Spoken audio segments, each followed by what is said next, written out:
Hi, may gabi. Kung may nangutana ba kung pipiliin ko na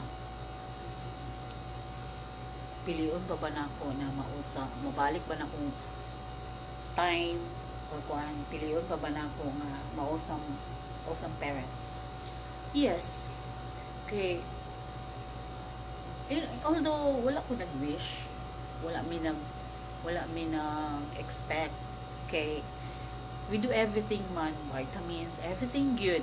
Unsay advice akong ubigay ni, unsay advice sa doktor nako, tanan na ako yung nutritionist, na ako sa sugar, kanang gi-follow gid nako guys, maskin galisod jud mi that time. May na lang kay maskin kuan kanang pobre kay mi sa kumbana. Kanang wala bito nagpiyong akong inahan o gamahan, kanang na-feel gyapon nila nga naglisod di ba, pero wa gid mi nangayo guys, pero sila nag-initiate na, like akong mami ni ingon sa akong maigsuon nga tabangin ninyo pang insulin kay ga-inject gid ko guys ang mga moms 9 months mag-inject ka, mag-check pa kasi mo sugar. Oh my god, grabe gid among naagian, pero thankful ba gyapon mi kay kanang gift jud si Jillian ay nagaan na mo kinabuhi. Siguro kung wa niya po si Jillian dugay na guro mi nagbuwag sa kumbana. Na kay kung niabot si Jillian mo gift gid siya sa amon gift. Actually naminyo mi sa kumbana among wedding December 2018. Naburos ko mga moms, mga feb.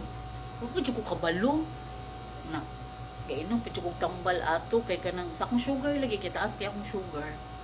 Kainom pa ko kay under medication pa ko ba. Sus, kanang murag ko gikabuhi na ingon man midwife man akong isa ka maguwang. Ringnan ko niya magpiti. Sus, mura jud ko mix gid akong emotion ba.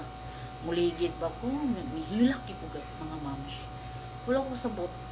Kay kabalo man gid ko nga kung magburos ang isa ka taas og sugar, mag-inject gyud ni na afraid man ko nang inject mga nams.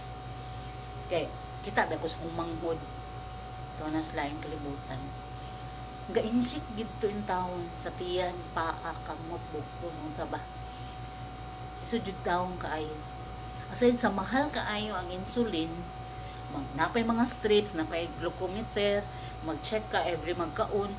Sus, wala ko kasabot sa kong gibati, malipay ba kong dili, pero dapat yun malipay kay gift man siya ni God.